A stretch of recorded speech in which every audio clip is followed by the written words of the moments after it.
Well, Curt Castagna, welcome to Destination Aviation. Just glad to be here. You're just peachy to be here. It is. I bet you are.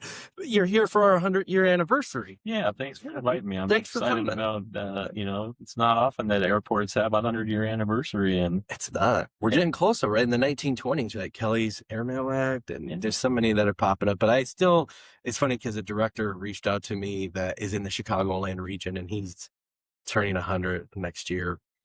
And I was like, if I was second, I probably wouldn't do as much. But since we're first, let's have a big party. Why not? But no, thank you so much for coming up here. Now you're in charge of NATA, NATA. How do you like to say it? I say NATA. NATA is okay. NATA. I've been advised to say NATA. Okay. The staff, my Seems team. fair. National Air Transportation Association. I love the role. Love our team. And with that, so, and you get up front. I mean, usually you're a very personable guy. Since I didn't mess up Costanza. George Costanza. Go George. Yeah, there goes my title for the episode. I was going to say, we can stand you. I testified in front of Congress, and all of them, and they'd all mispronounce it. And I finally would just say, Congressman, it's just whatever you want to call me. Just call me. As long as you call me, I'm good with it. That seems fair.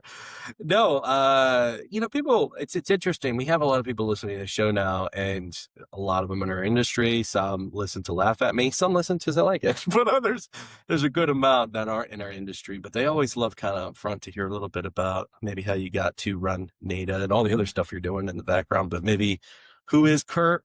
Sure. What do we call you, Curt? I don't know how far back you want to go. Well, let's see. What were you doing when you're in diapers? I think whatever your their lineage, your family. So it started out like a lot of people, I think, in my generation in the industry, is that we all came from like a line service position. And my father flew C-47s in World War II, and served in Normandy, and flew over Normandy, flew over Battle of Bulge, and then at the end of the war flew prisoners of war out of the camps. And much of this I didn't know until after my dad passed, when I was reading his diaries, but had 3 Bronze Stars. And he came out of World War II, went back to Los Angeles, and he went to UCLA, got a degree in phys ed, and coached phys ed. And then he went back in the 70s and coached basketball with John Wooden. Oh, really? Yeah. So as a kid, I'd get to go watch, games at Poly Pavilion with John Wooden. And nothing wrong with that. So I went to a little air show, and so he stayed kind of invested in flying. No, he didn't fly himself. He didn't. Totally divested from it. Okay. But I had my sister's boyfriend at the time, future husband. He was a flight instructor. I was 11, and he was 19, and so I started flying with him. Oh, that's great. And my dad kind of saw the bug, Yeah. and so he had a student of his that she ran a flight school at Long Beach. Yeah. And so at 14, I went down there and started working and pumping gas, washing airplanes, and got my license when I was 16. Yeah. And went to college, and I look back on it now and said, I didn't even know what I was doing when I was in college, like most people. Yeah. But I got a degree in public administration, which is kind of a great fit for airports. Yeah. And I had a passion for, airports. I learned early on I didn't want to be like an airline pilot and drive a bus. Yeah. I didn't want to be a corporate pilot, drive a limo. But I worked at the airport, and I heard it exactly like that before. It's pretty good. It's pretty true. That's true. It's good. So I worked for Atlantic Aviation, the original Atlantic. The original 6 location. Was it Lou Pepper? No, it was even before him. Well before them. It was the original DuPont family. Oh, really? I didn't know The that. DuPont family owned Atlantic, and I didn't know. the Long Beach operation that they started was a bookmarker to Teterboro, and the facilities actually are designed very similar to each other. Really?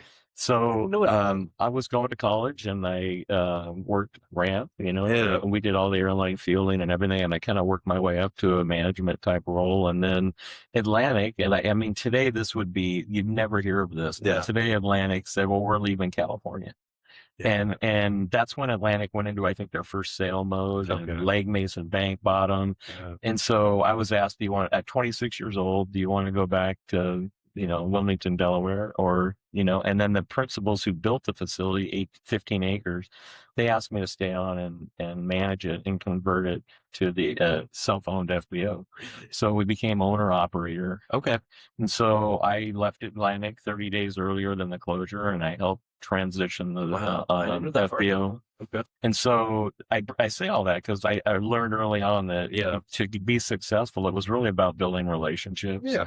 And there was an article that was in ProPilot magazine about just transition. Yeah. And I refer to this a lot, but we refer to it as like trio marketing. Yeah. So, an airport, an FBO could spend millions of dollars advertising their location, but unless they want to come to that city and that airport, it doesn't matter how much money you spend. Yeah. So you really have to promote your aviation business in conjunction with the city vision and the airport's vision. Right, so that's it. And so that kind of that instilled in me a vision that like there's relationships of how airports work, and you can't have a healthy business relationship unless you have a healthy relationship with your airport and your city leadership. And so I got involved with everything. I was involved in the Chamber of Commerce. I was involved in the Convention and Visitors Bureau. And then ultimately, I was involved with NATA on the committees, the airport committee.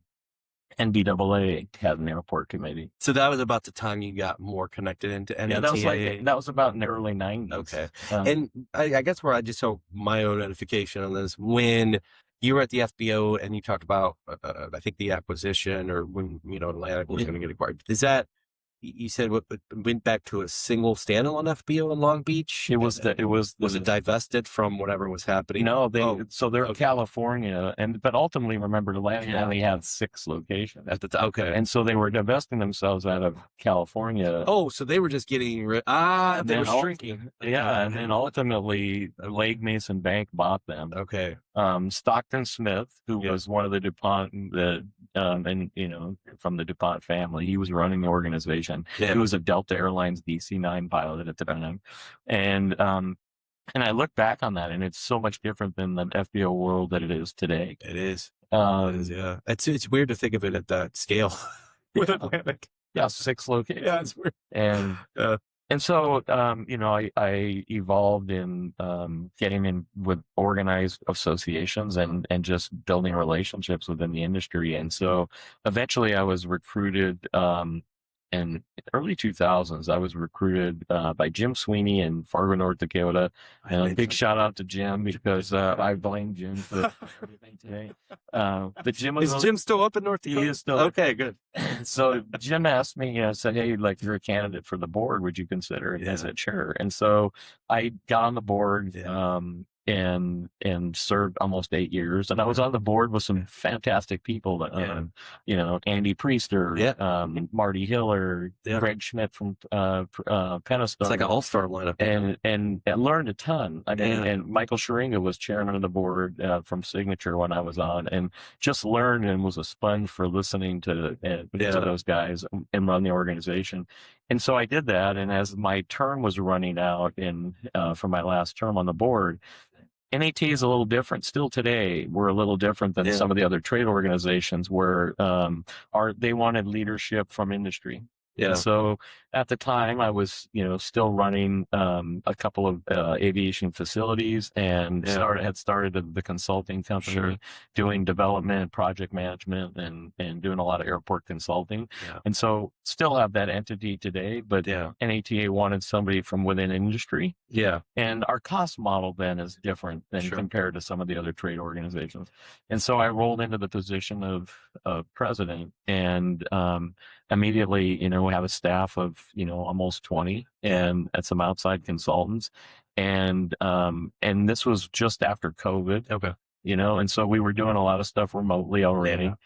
And the model really works. And what I found is like in the last, 3 or 4 years and having this role as president is trying to bring a business acumen to the mission of the organization. And certainly we're in the Beltway and we're dealing with legislative and regulatory advocacy.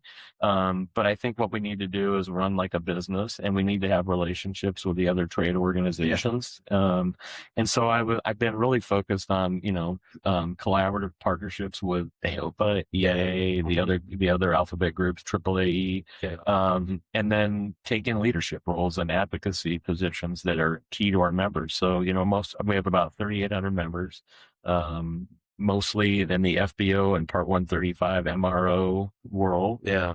We have some flight schools. We have close to 200 general aviation airports today. We're a member. Yeah. And Safety First has been one of our iconic business programs. So I like to say we have legislative and regulatory advocacy that we do on a daily basis. And then we have Safety First. And that program is evolving and changing and will continue to evolve. And then we have products and services of insurance programs and things. That's kind of our 3 core competencies. Right. And I know I'd love to get all the NATA stuff here in a second, because I have so many questions about that. But I guess just with your past, so you started line service, you were working at the FBO, and through that whole process to where you've kind of got now, that you, in that like lineage of time, that was predominantly FBO world until you've branched out into consulting and NATA, and you're doing that type of stuff now. But through your career, is that generally focused? Did you, I know you said you were with your sister's boyfriend, 19, you were 11. So you learned to fly. So I learned to fly, instrument, commercial, multi, and you just fly recreationally mostly. And still today owned, I've owned a number of airplanes. Yeah. Still today own a little light sport, airplane, and love and use it for business when I can. Yeah. I think it helps, obviously, being engaged as a pilot. It helps. I would agree with that. Helps on a variety of ways, both, regulatory or whatever we're doing, and speaking the talk, but also talking to community members. Yeah. So I think after the transition, when Atlantic left and the development group came in, the principals of that company were 2 elderly guys that were in their 70s at the time that had the master lease, but their background was construction management. Yeah. And so one of them was this project manager on the Sears Towers here in Chicago. Oh, okay. He had the right name for it too. Nobody's going to beat you up when you leave here. He managed the Macy's, all of Macy's real estate now in New York, and he was a construction manager developer, and he got into aviation because when he came to California, he came out to finish the Cedars-Sinai Medical Center. Oh, he did. Okay. And he built what was it's now the Aon building. Yeah. It was the then largest high rise in downtown LA, but it was the movie. It was the building in Towering Inferno. Oh, what's it? It was First Interstate Bank building, and so he was in construction and management, but he had a 421, and he couldn't find a hangar. Yeah. And he went out to Van Nuys and he got this leasehold that he was able to secure in the mid 70s. Yeah. And he built 40 T hangars, and they were leased before he was done. And he goes, there's something to this. And then, he started growing it and had a couple of different leaseholds in Van Nuys and in Long Beach. Yeah. It's always, in our industry, it seems like, you meet these folks that, they're dynamic in whatever their day job is, what they're doing. And, aviation becomes a resource for them with their day job or whatever that is, or leisure. And then they get into it. But I've heard this story kind of repeat, and they're so, intelligent, smart people that are working in whatever. And then they're like, hey, I can make this industry better too. And I can figure out a way to, build hangars. Cause it's one of those, I read an article recently, and I think it was in Indiana. I forget who published it, but it was basically talking about infrastructure and the way the FAA looked at infrastructure. And, we can talk about that all day long, but I understand, you're going to like the airport improvement program and how those funds are expended. But there is this, predominant thought of horizontal infrastructure for AIP funds. And so you end up in a position where you have a lot of airports that get, good runways, good taxiways, and there's nowhere to go. Right. And where do you end up? And it's interesting, because I've said this on different podcasts. We had AOPA on here and stuff. And, you look at our industry and you see this kind of warning light too. Most general aviation airports don't produce revenue, and they're subsidized by a local general fund. And it, as we continue to evolve and people are dynamic and they look at it, there is this need for hangars. There is this need for people to have something that's probably affordable for them to be a part of this industry. But I mean, look, we could talk about that all day long. And the reality is that what's interesting is he started in the mid 70s doing what I would say investing capital to build facilities so that other people didn't have to invest their capital and can focus on their flight operations or business. And that's the norm today, right? It is. And so I think in some ways, I think he was way before his time, and I think it's normal today. But to your point about the FAA can't fund everything.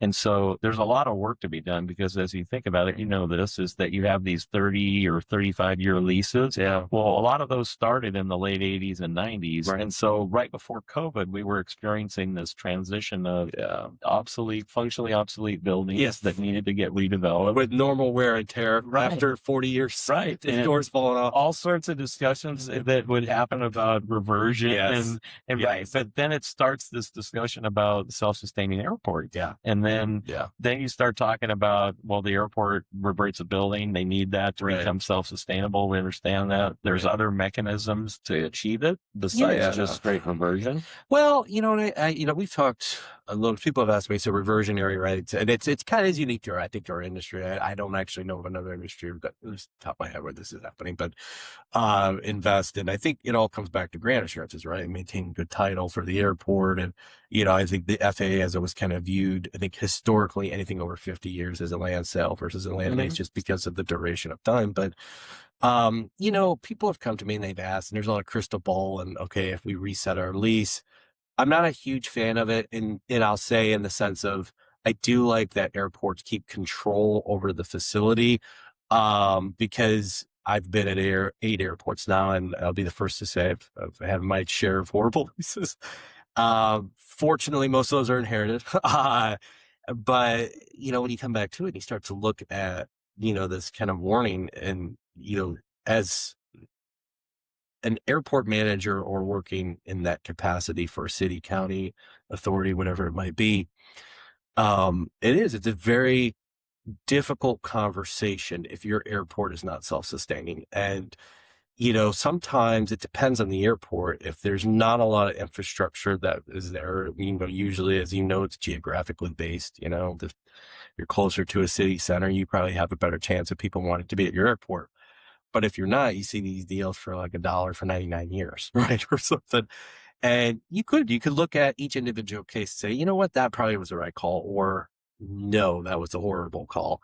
And I don't know exactly where I sit on it. I think, politics never gets in. No, never any of that. No, that never happens. And it's interesting too, because, you look at like the 5190.6B, what the FAA says for compliance. And then when it comes down to it, that varies greatly depending on region and airport district office. And I don't know. I think, there's no way to completely say, oh, this is the pathway to go. But, to defend, I guess, reversionary, what I typically see is, either people that have chosen that, okay, I have a long-term lease, I'm not going to invest in anything any further, or, and maybe somebody locked you into a very bad deal that doesn't have CPI. And so you could take that back and say, okay, this is now the time to readjust. And, even when you look at things like rent studies and stuff, right? I'm a fan of CPI mixed with, market adjustment. Right. Because and here, we're, on an interval. What we've started over the last 5 years is try to match up with Cook County's assessment, which is every 3 years. So we're looking at like 6, but too far out, you get to 10 years. So I don't think there's a magic answer for every airport, but I talk with people extensively about it. I'm like, well, you can see it both ways, right? You can see if somebody comes in and says, well, I'm 12 years into a lease. I would like to I'll build a new hangar, but I want to reset everything back, and I want to get 40 years and everything. Maybe, but, you probably have to figure out what, a little crystal ball. Okay, you're giving me back 12 years. What's the building going to be like, when you give it back to me over? Are you maintaining? Which most of those, right? Zero condition index report. Yes, right. And those are all difficult conversations, because everybody's opinion on what's normal wear and tear is difficult. So I don't, again, it's one of those subjects you can probably crack into all day long. And I don't think there's one easy answer. I don't think there is. I think the reality is there's some variables here. One is that there's the timing of that these leases. I think we reached a point in time where leases were coming to fruition. We were seeing this transition. Right. I think at the same time we saw the pandemic hit. Right. and we saw the cost of labor and materials skyrocket. Right. And so not only for development, but for airport projects. And so we saw this financial pressure that airports were faced with. Then we saw this movement of people, right, to pick areas in the country that never were there before. And so you saw this growth movement. So those $1 deals no longer were really, they were seeing increased activity. Right. And I think we're still seeing this. Yeah. And then I think there's the other element of you have national federal policy, Right. and then you have a lot of local control. And that dance, that federal preemption and local dance, is an airport by airport discussion. And I think for success, I think we were talking about earlier today, is that I think the reality is it's the relationship between the airport director, management, and the tenant base. And are they being creative? Can they look at the unique situation at that airport? Right. Is the developer or FBO willing to be creative to try to help the airport reach its goals? Right. And I think it takes there's problem children in every aspect of the industry, but I think it takes a creative airport director that says, well, look, I'm going to embrace this and have a business mindset to it. And when you see that chemistry happen, you tend to see more successful. Yeah, it's interesting. I love what you said there, because I wholeheartedly agree with it. Also, while saying that, I know there were people that are listening right now, be like, well, just one of those bad airport managers, because especially when you're doing business, things can become, on a level where I've always said to people that I've worked with, I will always be friendly to you, but don't confuse that with being friends. Because at the end of the day, we all have decisions that we have to make that, if you look at like maybe an FBO partner that makes a certain pitch or a certain idea, or they want to build something. And, I tell people all the time, I was like, listen, you're talking to a basic math person.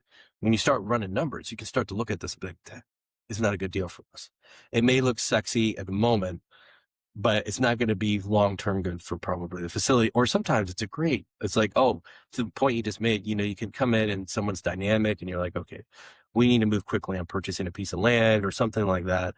And I think you can end up in a really creative spot with people like, yourself, people that are in this industry that have an idea and want to build something. Cause, at the end of the day, to me, it's like, we're all row in the same direction. I think when you have a business structure that maybe it does have annual adjustments and 3 to 5 year market adjustments, if that's known going into it and you manage it, then the FBO or the developer can manage that as well. And the lenders feel more comfortable with that. I hear a lot of, well, the FAA says we have to revert these buildings. Well, the FAA doesn't say that. They don't.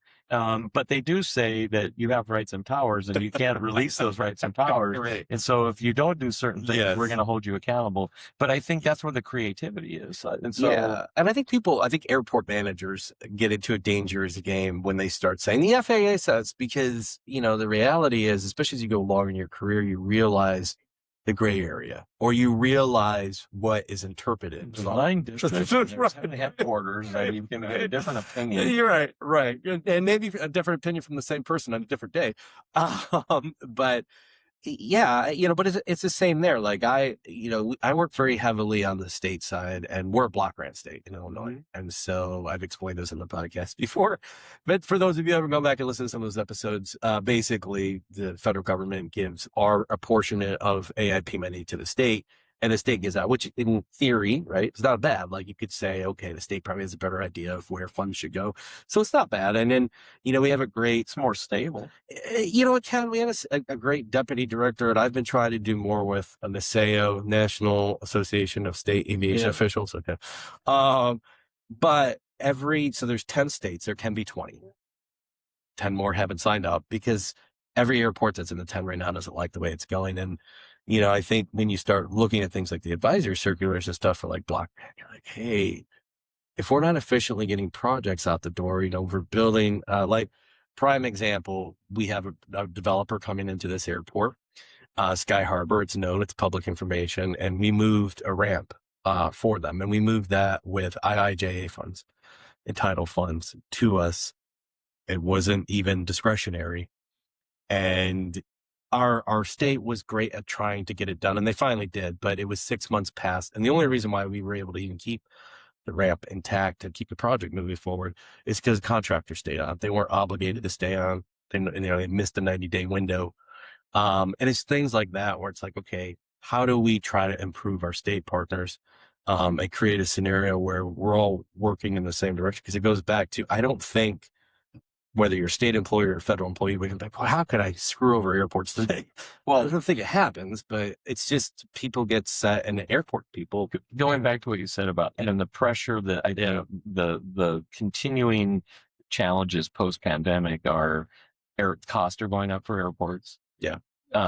Let's face it, when the pandemic happened, the airlines pulled out of some 70 plus markets, Absolutely, right? yeah. Business aviation didn't. Right. And it proved to a lot of airports and communities, oh, there's activity here and there's money here. Right. And so there's a balance to be had to how you manage private and light general aviation, that you make it reasonable, but reasonable is a really hard word to define. And we've had a lot of those debates. Yeah. But I think the challenge with this financial piece is, you're mentioning block grant states, but there's a lot of states, aeronautic funds, that are fed through taxes, right? Earmark taxes, where like we're seeing in certain states in the West where those monies have been diverted to general fund They're happening uses. in the state right now. And so what happens though, here's the trickle down effect is, so the aeronautics fund in some ways is broke. Yeah.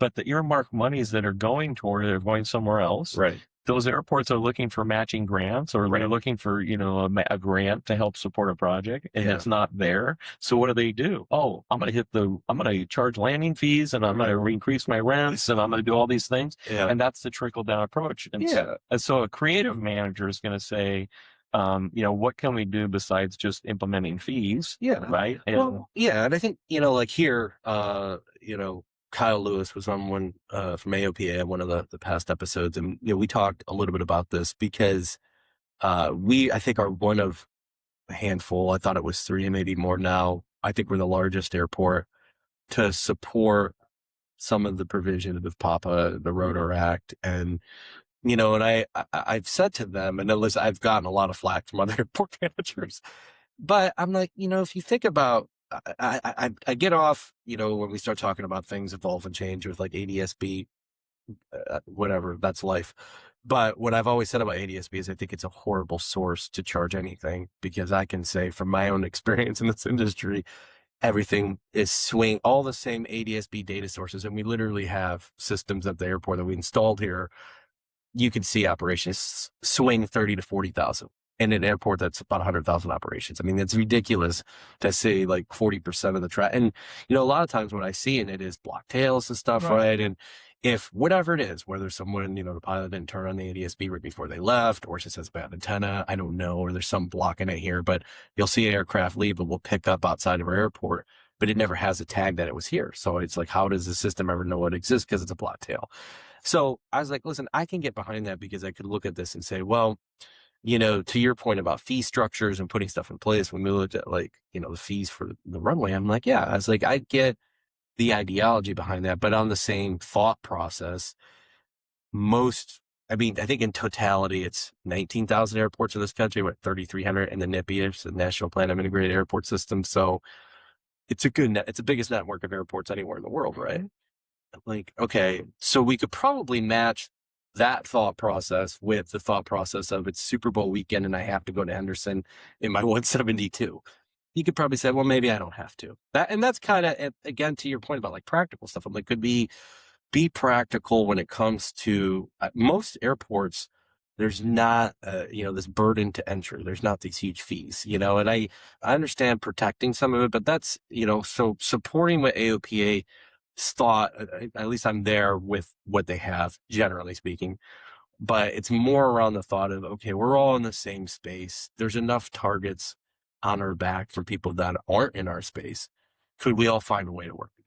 So I think the first thing, ADSB, I think, was obviously, there's the discussion, it was set for safety. Yeah. And I think we can all agree that we should maximize whatever the technology is to be as safe as we can in the industry. Yeah. I think we talk a lot about ADSB, but there's other technologies out there besides the ADSB that would allow the in and out component. Right. And then there's the issue of landing fees. And the truth is that if you restrict ADSB technology for the collection of landing fees, you're not eliminating the landing fees.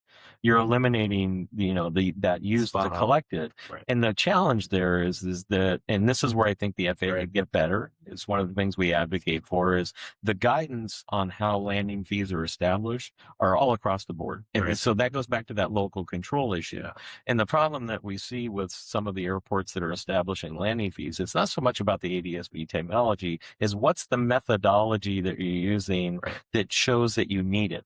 Show us the budgetary cost recovery model that you see, and the guidance for general aviation airports isn't there like it is for commercial service airports. Yeah, and I think that's the problem, because we can win. Look, the argument could be one that ADS-B technology won't be used for landing fees, but landing fees are going to continue. It's just going to be some other mechanism.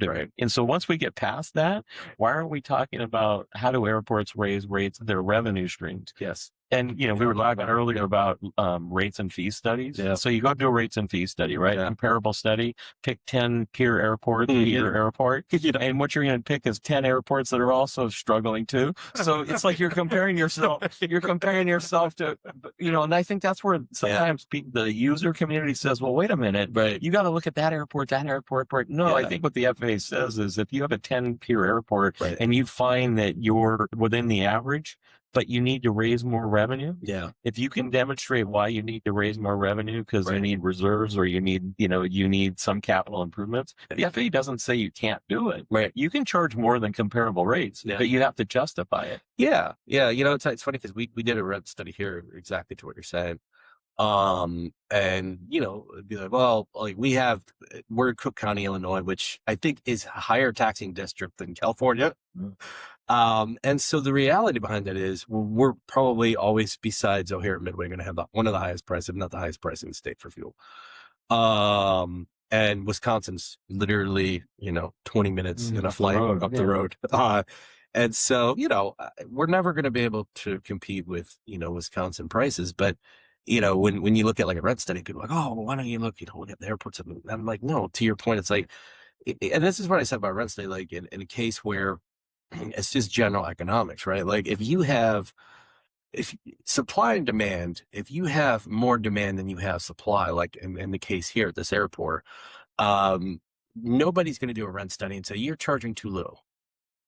That's not going to come out of a rent study because you have a demand, you have a paid waiting list, you have people that want to get in. And if you were to leave, the demand is there to move in. And so, it kind of goes back to, I think when you look at things like that, because I think some of what I see, I don't know, say flaws, but, when you do like a market study, let's say you have a particular piece of property and you're doing something more localized in a comparison, like if you have an appraisal process in a lease or something, you're kind of compare it to probably what we did because there's not a hangar across the road, right? So you're going to say, what was the last price per square foot you got? But that's only one piece of the financial equation because ultimately, like the first thing that we tend to do is like, let's talk about first of all, where are your compliance documents? Right. Let's talk about where your budget's at. Yeah. And then now let's talk about the comparable rent study because if you don't do those two things together. Well, I think you're spot on. And I totally agree with you with the AOPA. And I had said something similar to them when this all went about. So I'm like, well, supporting you and you could win this. Absolutely. But what you're spot on, because what you're not going to win is somebody who's going to say, okay, well, I'm going to find another method to figure out how to charge you. And if they are a bad actor, now they're going to say it costs more money because they don't have an easier source like ADS-B. And so I agree with, I would hope at the root of it, it's like, okay, how do we, like, what's happening now? I don't know. I haven't dug into the finances of Falcon Field, but obviously you see the articles and it's what, $20 a landing, or I think you get so many free a month or whatever it is, but it starts trickling to other issues then because it's no longer about a landing fee then. It's about relocating traffic for noise. And so, and that's where, again, I'll go back and say, the FAA needs to go with landing fees is kind of create some better guidance because if you have airports that are implementing landing fees where they want to deter noise, and that's a lot of it, then they need to address those. Yeah, no, I would agree with that because if it was purely a mechanism, to your point about revenue, things like fuel flowage fees and stuff are much easier even for an airport. to be able to collect, right? 'Cause Well, you and collect it in so fuel. you were saying the supply and demand here, and Yeah. you don't have a lot of supply, but you have demand, right? But Right. some airports that have more supply, look, why don't you generate some development, create tax base, Yeah. create rental streams, and Right. then if you look at your cost recovery model, make sure you incorporate all those land Yeah. rents. And we know of one airport on the West Coast where they really created the landing fee calculation, Yeah. and it's a pure GA airport, Yeah. but all they used was the flowage fee. Yeah. They dismissed all the the revenues at Yeah. that airport. And so it makes you question, how did you come up with this rate per 1,000 pounds? Yeah. And again, it goes back to it. There's not a lot of guidance about it. Yeah, there really isn't. And it's interesting because when you really start getting into it, because we've had some things that come through, and I think intentions are well from like legislators, if you will. But sometimes like I see, and I've talked, with Triple E, talk about the alphabet stuff, soups of people that are in industry, but I see so many things happening now on state levels Correct. that impact federal side. And, I think, and not even against anything with the FAA, I just feel like they're not emboldened to probably give an opinion on certain things. And so, So that goes back to that federal 9 districts and local versus federal preemption. And so we too are seeing a lot of state related or local related issues about either closure or one that's kind of, it's a sensitive topic, but should the airport take over the FBO? Yeah, and absolutely. and I'll just say that our NATA's position is always that business should have the first opportunity, and that our interpretation of the exclusive rights was that it was really intended to say if an airport isn't able to have the private sector, that then the municipality would step in. But there should be some adjustments to that, because I think what's happening is you're seeing airports to say, well, we're not stepping into this because there's, the lease is coming up and we see this great opportunity to generate more revenue for our airport. It's not because they want to get into it and run it as a charity, and then they're going to reduce all the prices to the end users. That's not going to happen. It's interesting to me with that, because I've always, when I started my career, I worked for, again, and I love people like you and teaching stuff, because everybody has to try to figure out this industry at the beginning somehow. Who can I do in it? But when I started, I worked at a small essential air service airport in Michigan, and I didn't understand anything, but the airport manager ran the FBO. And so he ran the FBO, and like, well, I'd be the airport manager too. And so they paid him a little salary, but most of his money was derived from the FBO, and it was a small airport.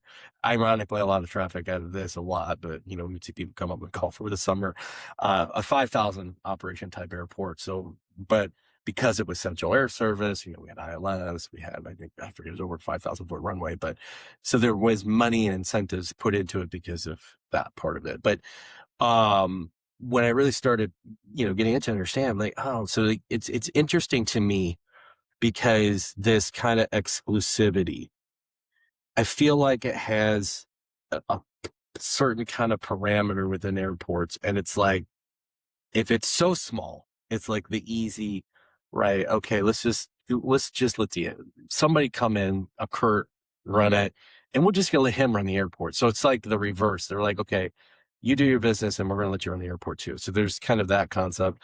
Then I feel like you get into like a size of an airport, like a Fort Wayne that recently did this, or Waukegan up the road's doing it, where you're kind of, okay, we got enough business, we're gonna take it over.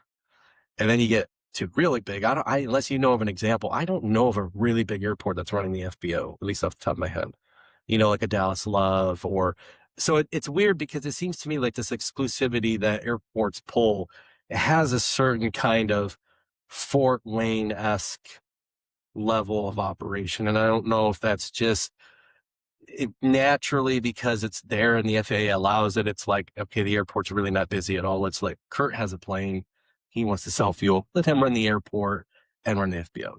And then you get kind of busy enough where you're like, we can make some money here. Maybe we'll just take it all over. And then you get really busy and you're like, we don't want to deal with it. Let's the private. It's weird to me how it looks in the United States, because you don't really see it at the biggest airports. You see it at the smallest. And then where I think, but at the smallest, it's usually the reverse, where the FBO also manages the airport, Well, and at the same time, though, regardless of whether it's run by the airport or not, Right. those airports are providing access into areas not served by the commercial world, Right. right? And I think we're at risk in this country a little bit because Yeah. because if we're whittling down Yeah. and we're talking about multiple closures of airports, and Right. at the same time we're talking and investing what now 12 and a half upwards of 40 to 50 billion dollars in air traffic modernization. Right. We can't modernize the air traffic control system unless we have an airport system to go Right. to. And you mentioned earlier 3,300 in the NIPIAS, maybe 5,200 public airports. Yeah. No country comes close No. to that. Well, and if we want to preserve our infrastructure, we gotta address this local versus federal, Right. and we gotta clean up some stuff because otherwise we're weakening our system. And to the point, we're seeing more and more state related issues. Oh yeah. And traditionally, the alphabet groups don't always engage in state-related issues. Even NASAO has some trouble with that because NASAO is funded by the states. Right. Well, so if they're fighting the state that's funding them. Right. So well, and I think that's part of it, right? Because honestly, I've had some of these, and a lot of the quest to kind of understand NASAO better was I guess shame on me. I didn't really know what they were doing, but I did know there was a lot of decisions being made for airports in their states were worthy. And so, and I guess kudos to them. They did create an airport membership level and more, and to the state and to our, director of operations here, they paid for everybody to be a member. So if you want to, they're welcoming for you to be a part of it. But unlike, I would say, with NATA, you're not invited necessarily into the backdoor meeting. So, we're going to meet with some legislators and talk about everything. There is this separation of we're the state. So we're going to take our priorities and we'll listen to you. But when we're going to go advocate for without right. And so, I don't know exactly where that falls, but to the point made, I could see where that is a risk because a lot of times when you start talking about closing an airport and the risks associated with it, part of that is people that put an investment into it, right? Like your companies and stuff like that. And if you are the only game in town and you are the airport and your bosses want to close the airport and you also, you don't even have that either. Be like, oh, we have this 40-year lease with this company. Oh no, we run it. Okay, let's just shut the whole thing down. So I do think it also creates potentially some risk there where if you are a target for closure, and I don't know exactly where I stand in it, but I see it, I get, there are law firms within our realm that I have seen that, also will help assist cities and counties to want to close their airports. And I'm kind of like, wait a minute, but I get they're probably trying to protect the idea that the airport locally should be controlled and decisions. And I get I've worked with some legal firms that were asked to do an analysis, feasibility study on closing the airport. And look, airports can close. I mean, there is a pathway. It's not a short one. It's a long one. Some people want to make it quick. Right. And it's expensive. Yeah. But when you do the homework and you realize and you go talk to the stakeholders that want to close it, it might have implications to them financially in this period of time that you're going to continue to run the airport. Yeah. And so maybe keeping the airport's the better alternative. Yeah. I'm a fan of that. I think that we don't talk enough about the fact that we need to protect the assets of the airport, the national airspace system. Right. There's a lot of talk today, rightfully so, about modernizing the air traffic control system, but I think it's preserving the access into airports. Oh, I agree. Now, you know what? So when I worked in Laredo, Texas for a while, and one of the stories I remember down there is we would have a lot of people come up from Mexico to flight train. Because in Mexico, the system is not equal. If you were a 121 and you're training, well, the airline's going and you go, there is no sharing of the system, right? And we have such a robust system where people can shoot, RNAVs and ILSs. And, to your point about trying to protect those assets, it is, again, sometimes when I look at all of our groups and I'm like, oh, it would really be nice if, see, the point you made earlier, but we're not always going to agree, and that's not the kumbaya mode I'm asking for, but like dialogue, right? I love to just, and maybe we don't agree, but I love if someone's just upfront, like, here's the deal. Even if from that point perspective, or to someone who wants to do something at an airport that you're running, if someone's intentions are pure and good and they want to do something and they want to develop something, why not hear it out? At least to an extent where you're like, okay. And then if there's that kind of dialogue back and forth, you could just be honest with each other of, well, this is why we're going to work. When I was talking about transient ramp space, because it's always been a big thing with AOPA, I was like, I would be open. There's that money carved out in the new AIP. I don't think any airport's taking advantage of it because of the restrictions tied to it to build transient ramp space. I could be open to it, knowing that the FBOs probably don't want to deal with Jeff Miller in a 172. But again, it's talking about bad actors. I could point outside my office and say, every given month, I can see, people that were dropped off at the T hangars on a legal charter that pulled out of here, didn't go to an FBO. Right. I think, the argument a few years back, I know when I went with AOPA and EAA and myself and AAAE, we testified for reauthorization. And there was a lot of talk about the public ramps. The reality is that the airports have always had the ability to do a public ramp if they wanted to. And the AIT funds were there to do that. But it's best and highest use. Right. And if you're going to provide a public ramp, what is that going to do to the rest of the ecosystem on the airport? Plus, who's going to maintain it? Who's going to secure it? Those are all questions that have to be asked. Yeah. And I think with it, and that part of why a lot of airports have gone to is with FAA authorization, right? If you built one of those spaces, the funds that you can charge on the fees that you can charge to that, the funds have to go back into that space. And so the way I interpret it, and I think that's why airports haven't jumped on it necessarily, is, it's like, okay, you have to figure out kind of a whole separate accounting specifically for how much is it.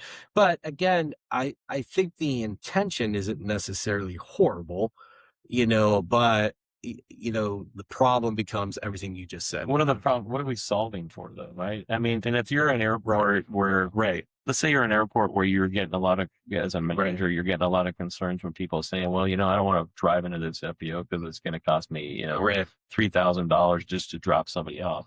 That's a matter of a discussion between the airport manager and the FBO to what can we do here? Right. And what's the FBO or the developer interest? Can they invest some money to make it work? Right. And what can the airport do to help? Is it turn? Is it something? Well, and again, let the FBO create a different model, cost model. Well, and again, kind of to your thought, so Senator Budd in this last FAA reauthorization, they had in there that he wanted, I think it's the Inspector General's office. They came out, they were like, hey, we were tasked. AIG was. Yes. Okay. They were tasked with FBO transparency pricing. And, it was more about that. And they got a little into airport pricing. But, they realized, hey, can I come out? I'm like, yeah, sure. I'll talk to you all day long about what we do here. And so they came out and we gave him your number. So I appreciate that. So thanks, Trent. But so they come out here and, we start having these conversations. And I'm like, well, I could look at it from two perspectives. I was like, one, as, an airport manager here, I was like, I don't see everything that the fees that I see here are very transparent to me. But I would also say, as someone who flies, I fly with ForeFlight. And I'm like, I have a layer here. And I showed them. I was like, here shows me all the prices. I was like, now, I don't know exactly how it works, but I'm assuming it's pulling from AirNav or pulling from some data source. And I used to work in an FBO, and that was part of your job, is updating fuel prices. Just like if you're at a gas station, at some point when you're at the pump, the price changes on the road. Just at some point, it has to change. I was like, so, if you look at it, you could probably say, okay, it's Atlantic, it's Signature. They're probably going to be pretty close to being on top. It's probably someone's job. Smaller facility, they may not be, I don't know, but smaller facility usually means smaller price. I was like, but I have never gone into an FBO and been hit with a fee that I wasn't told of ahead of time. I was like, now, I always call ahead, and I don't do that for pricing. If I'm going to fly, I'm already committing myself to spend money. But I'll call ahead because I roll in like a 172 or something, right? And I'm like, well, I don't want to ruin their ramp. If it's a smaller airport, I don't want to necessarily get stuck at night. Who's there? So I'll usually ask just the generic questions. And I'm like, is there fees or whatever? But, and then so we went through that whole process. It's like, I don't personally see that problem. And the exorbitant fees is a very small percentage of the airport, and usually it's special events. It's something huge going on. I haven't seen that. So I'll tell you that this is a very hot topic. Yeah.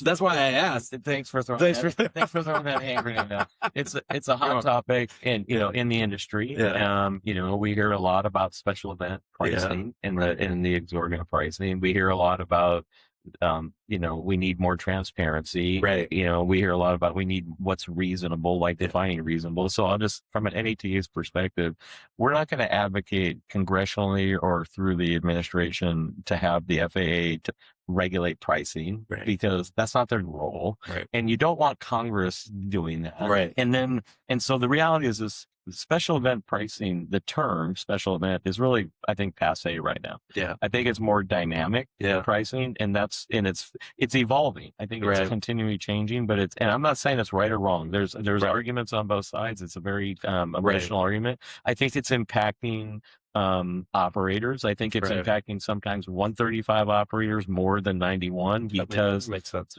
Remember, they're going out to, you get 5 people trying to secure a charter, so they're all calling the FBO for the pricing, but they don't get their committed charter for 2 or 3 weeks down the road, and maybe the price move. Yeah. And so I think you're going to see this dynamic pricing model continue to evolve. And I think you're going to see, much like the hotels and the airlines and the rental cars, I think I anticipate you're going to see the FBO chains getting better at it. I know NATA created what we call know before you go. And with the caveat that we're not going to go out, we can't go out and regulate pricing. And so what we're going to do is encourage our FBOs to be more transparent and to engage with their clients, to have a conversation. So you said a couple of things. Well, before you go, you usually call ahead, and and so we encourage some of that. Have a relationship with your FBO, because I've done it too, where I've flown in some airports, and it's you would think, but I just ask, can you waive this fee? Yeah. And I think I see that some of those opportunities exist. I also think the FBOs are going to have to get better on creating kind of a more standardized customer service platform. Yeah. Because one of the things I think you see, like when you call the airlines, you call the 800 number, you're talking to somebody across the spectrum of well, if you're calling each individual base at an FBO, you might get different opinions because of what they've been empowered to do or the culture at that base. It's interesting you said it, because so the perspective of Colorado is obviously different, but it's interesting to me, and I said this to them, and I also said, thank one for putting them on me, but I also said, we have a tenant who's one of our more cantankerous, 91 guys in T-Hangar. I had them talk to him. So I was like, listen to his perspective, because it's probably going to be 180 of where mine is, but listen to him. Listen to, what he has to say about things, because his opinion is just as valid as mine is. I say cantankerous, but that's just because we're back and forth on a 180 of where we are. But it doesn't mean, we're in a democracy, share your opinion. But I guess what I would say is the practicality behind flying. And I would say this to anybody, if I got in my 172 and I did nothing, no planning besides the flight itself, and I was going to Henderson in Nevada, I would assume there's going to be some fees. If I was going to Stark County, Indiana, I'm going to assume I could probably get out of there or look in the AFD and see that our chart supplement that there's, a door or gate code or something, and you can kind of understand the facility you're going to. Like I flew to Madison last year, and, I'm like, okay, commercial service airport, one FBO operator. It's a local FBO operator. You can look at AirNet and be like, okay, there's a chance they're not going to be there when I get back, because it's going to be later at night when I leave to come back here. So I'm going to call ahead. Are they 24 hours? If not, how do I get in? Do I have to prearrange that? And I think that if you just do a little bit of those steps, if you're in aviation at all and you kind of start to look at the airport you're going to, you'd be like, okay, I may not be able to get directly to my aircraft if I go to this airport. And this is kind of a reality. I think to everything you said about being better about it, I would also say that to the people that fly, like, you kind of have to understand the practicality of it. If you don't want to pay tolls, you don't get on 90 in Chicago, you take the side roads. And every day I kind of make that comparison. But how large is the problem? It's always kind of been my thing is it seems like it's pretty narrow to where you could probably say, yeah, it's again a supply and demand thing. Henderson, when the Super Bowl's going on, there's only a certain amount of space to give people. So there's another nuance to this too, is that I mentioned, post-pandemic cost. I know that construction of let's call it a $7 million hangar in 2018 is today probably a 14. I mean, the costs have gone up 40%. Yeah. And so those costs are trickling down to to the developers, to the FBOs that are working with airports.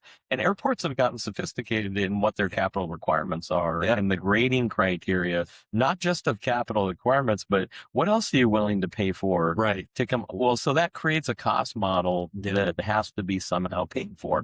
Right. And so the pressure is on all the users to do this. And to manage it. Again, transparency is the key in creativity. But the other thing we see happening is that, you can pick the Aspens and Vea or Van Nuys or Teterboro or Peachtree or Boeing Field. You can identify those fields, and those are high-end fields. But what we're seeing now is that there's probably 8 to 10 boutique type of FBO operators out there that are looking at the tertiary markets. And they're seeing the tertiary market values, and they're saying, okay, we're going to go into here and we're going to develop, but we're going to keep our costs down. You might have to drive 20 miles to get there, but you have an option now.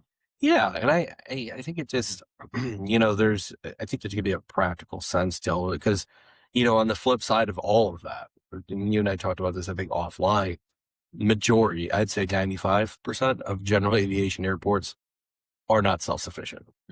And, I've been in that role most of my career, in the beginning, FBOs and airlines, but for the majority of my adulthood, I've been in airports. And there is a reality to a local taxpayer saying, especially like Stockton, California, San Joaquin County, supplemented the airport by $500,000 a year. And we charging an indirect cost. Who knows? But what I would say to that, we had Allegiant, but most people, Allegiant, it's a different carrier, went to Vegas, and some people, their schedule was a Tuesday, Thursday, whatever. So most people, like a airport like that, will go to Sacramento, whatever the closest commercial airport is, and fly to that, right? And so when you start having that dynamic, you have people that, well, like a taxpayer, an airport, I don't even fly out of it. It does nothing for me. And why don't we give you $500,000 to fix your taxi? I'm not doing that. And so, you create this scenario then where it's like, okay, and the reality behind an airport like that, and this is a long time ago, so it could have shifted, it changed, but you really couldn't. You can't create a cost system to recuperate what you're expending, at least there, right? There's maintenance has gone, there's the reality of operating the airport, and you can't charge your tenants that price. And so you end up subsidizing it. And I think there is a real conversation there of everything you and I just talked about. But the other side of it is, how do we protect those assets? And that's another part I get concerned with, because I do think it makes that argument so much more stronger to a community that doesn't want the airport there at all. And it's like, well, we're getting charged $500,000 to operate this thing. So I could care less what you do with your airport. I just don't want you to charge anything. The challenge I have with that is, like, in some states, the monies are earmarked. Federal policy says that certain taxes are earmarked for aviation, right? And in certain states, same thing. What they don't talk about is how that money is allocated. So we see some challenges that in California where they're arguing about the allocation, and there's going to be legislation that's going to come out. We're also seeing states like Florida, where Florida voted in, because of the pressure from the airlines, they voted in a tax really break or reduction that eliminated some $50 million out of the state aeronautics fund. Well, what do you think that's going to do to the ecosystem of the airports? Absolutely. So there's a little bit of the airline issues here where they're advocating for this because they have majority interest clauses in their leases, and they can vote, and so that's residual fee basis, right? But most GA airports are compensatory, and so you see this push towards a hybrid of. You even see hybrids at the commercial airports now, and I always thought it was funny through COVID, because I've been at majority and interest airports, with a residual cost structure. And the ideology behind that, is something happens and the airport can't pay, the airline's going to pay, right? Well, COVID happens. Well, who paid? You and I paid this. We paid. We bailed out everything, right? And I know it was catastrophic, but it's also like, I've always kind of felt like residual cost structures are more like feel good. But what you see, I don't know if it's happening here in Chicago, but I've seen it at airports where the passenger counts are going down. At certain big airports. And their cost per passenger. The CPE money is going way up. And that, what do you think's driving the cost for land? No, I mean, you see, I've said this and I've worked places. I've had a lot of concern over these huge buildings that, quite honestly, a lot of times, right, you build a brand new landside terminal or something, right? And okay, if you look at where everybody talks about where travel's going, nobody wants to spend any more time landside. They want to get to airside. Right. They don't want to, and you talk about, face screen and all that, we get into the, That's great. That's flow. but yeah, but you're getting, like the idea for the average person is, gee, I would love to spend more time at the ticket counter and baggage claim. No, you want to get through it. So you invest billions of dollars to build a huge monstrosity. You sack an airport with debt. You raise a CPE from, what could have been like $5, $6 to $20. Really? Like, and it's kind of unfortunate. I Well, think. do you want to talk about? You want to talk about PFCs? I'd love to So talk you about. can't. So they can't put in PFCs, but the airlines can charge baggage fees. But Where's that money going? One's going in their pocket. So they want majority of interest clauses, but they don't want the airport. They don't want the airport to have the ability to raise funds themselves. But I love the thought of that because I have my own thoughts on PFCs, and my thing with PFCs, and I totally would agree. What it's 20 years now or 30 years since it's been raised. I forget 450, and I forget there's a cap of seven something right for legs or whatever. But okay, $4.50 I think is what an airport necessarily. I know there's some weird enough stuff in there with transfers and whatnot, but I was at an Allegiant conference and it was an ACI conference, and airport director on our end was making the argument of, well, you have baggage fees and stuff like that. Well, the airline, Allegiant in this case, is like, that's voluntary. If you want to make your PFC voluntary, I'll support however high you want to make it, and we'll see if the passenger pays it. And, on our side, nobody's going to travel without. I'll travel without a bag. I mean, you make a decision as a consumer, right? And so I guess for me, I'm like, I think the PFC just needs to just needs to go away and redefine, do something else with it, because how long are people going to bang their heads against the wall? Oh, I want to see the results of this video. This presentation. How many people are calling Jeff right now? Call me up and yell at me. Just do away with PFCs. Well, I think what I guess what I would say is a replacement. Like there needs to be something that's not like this illusion of that the PFC is going to fix everything. I don't think it is. Like it's weird to me the power that it got on it, and people are just like, that's I gotta focus on that. I gotta get the PFC. It's almost like the focus on landing. It is the focus on it is. And again, you kind of lose, I think, perspective of you just go back to what are we all doing here, right? I mean, and the reality is it is a profit driven industry like everything in our country. And I've said this and I'll say it here. I think a lot of the people we work with are capitalists until they get to the airport, then they become socialists. Like, how do I make it work? And I'm not even saying necessarily like there is this way to work through certain things, but when you sit behind some of these closed doors, you hear a great message publicly. Behind doors, it's like, and all pick whatever side you want, pick who's arguing for something like a PFC or against the landing fee or for a landing fee.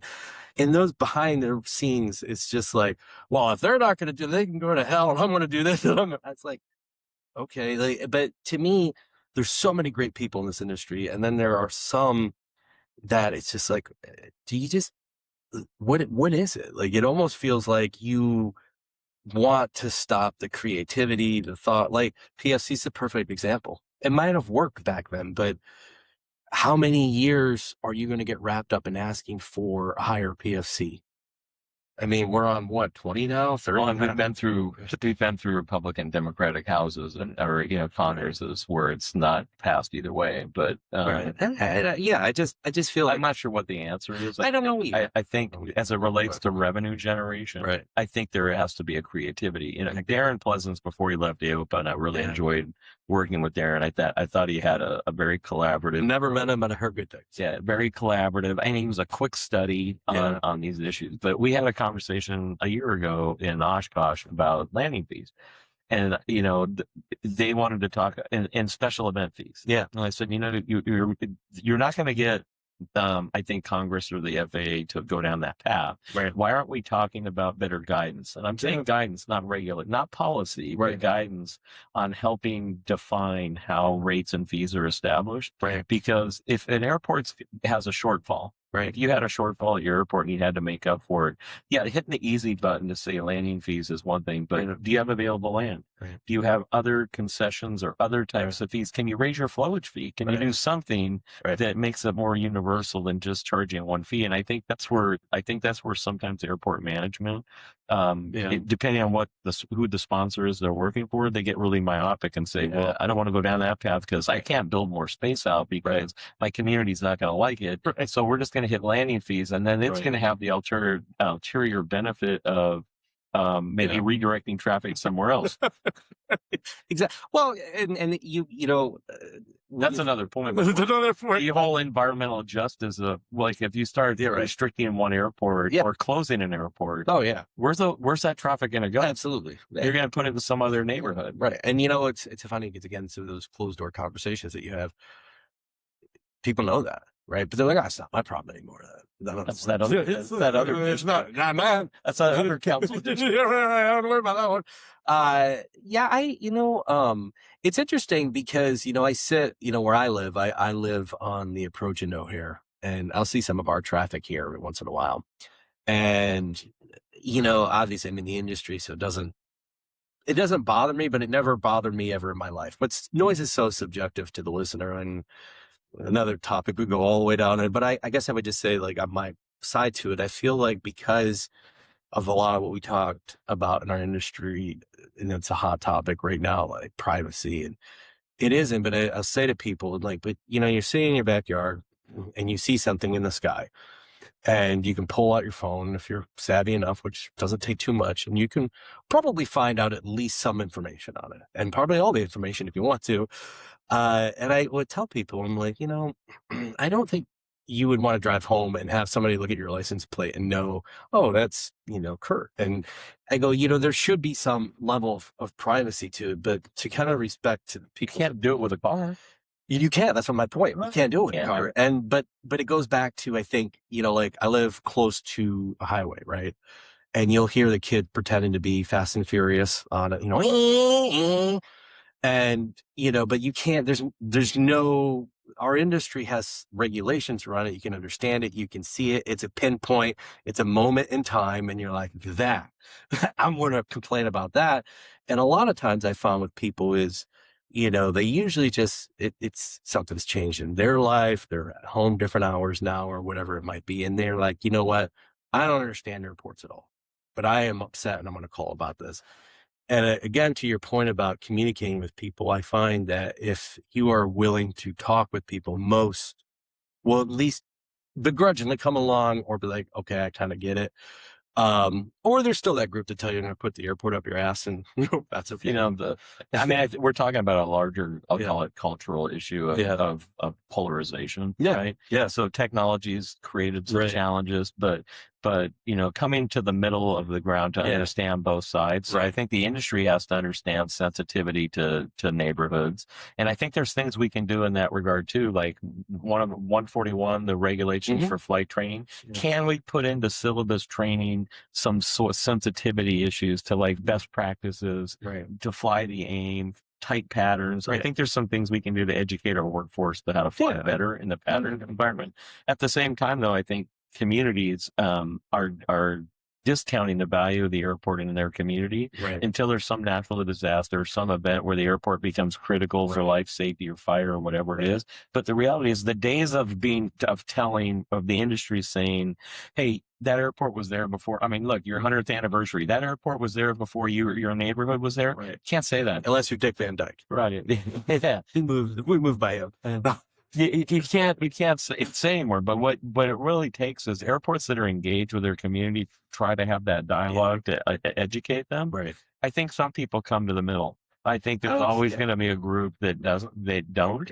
But I always equate airports to like the freeway. Yeah. Can you imagine taking one of the major off ramps here in Chicago and closing that off ramp? Right. And what are you going to do to the rest of the neighborhoods and you're going to change the whole dynamic? Oh, yeah. So, it's interesting because, we talked to some of those groups, even, maybe somewhere we were at odds before over noise, we've had conversations that people that they know want to get into the industry now and stuff. And I love seeing, not that, there is this, oh, let's just convince you of no, but to your point, like, I kind of respect your opinion. I respect what you're saying. You need to say like a flight school or something, if it's, I don't control the airspace, and that's part of the deal, right? I think when you look at the wheels left the ground. yeah, right. Yeah. Well, that's right. But some of that point, like when I talk to people, right, I think an easy answer for an airport manager is it's the FAA. Right. If they change the rules, but it doesn't get you too far. Cause again, it's kind of like when I talk to people, like, we have a residential sound insulation program here.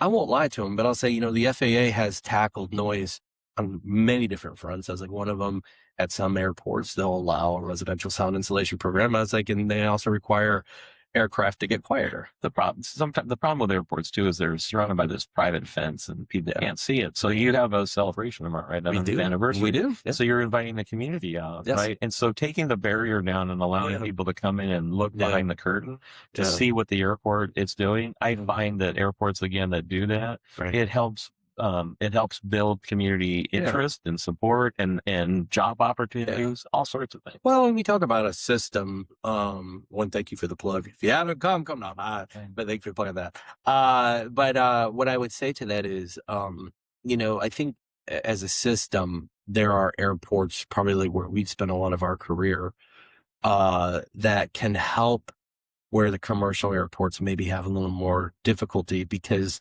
by design after 9/11, I'm not saying they're mini prisons, but they can resemble a prison here and there. Nuclear waste dumps. Right? Yeah. But, an airport like Chicago Executive Airport, or other, I referenced Stark County, Indiana. I used to fly in there. That's why it's in my head.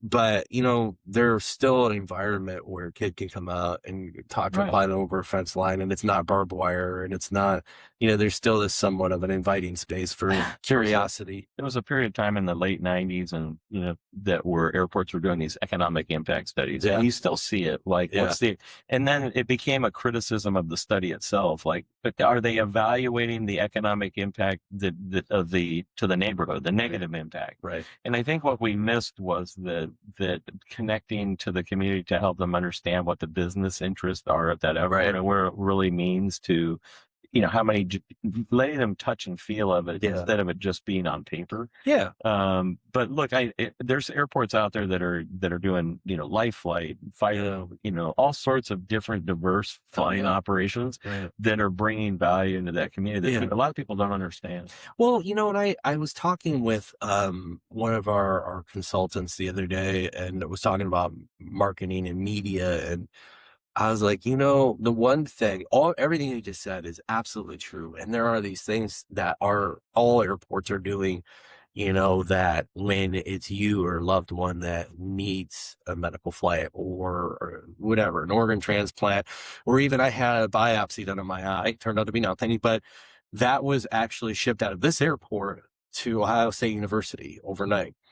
But with all that being said, I was like, I don't think there's anything dirty about just going up and enjoying flying, like the love and passion just to go up and I, when I talk to people, because the first thing, people just fly out of there for fun. Absolutely.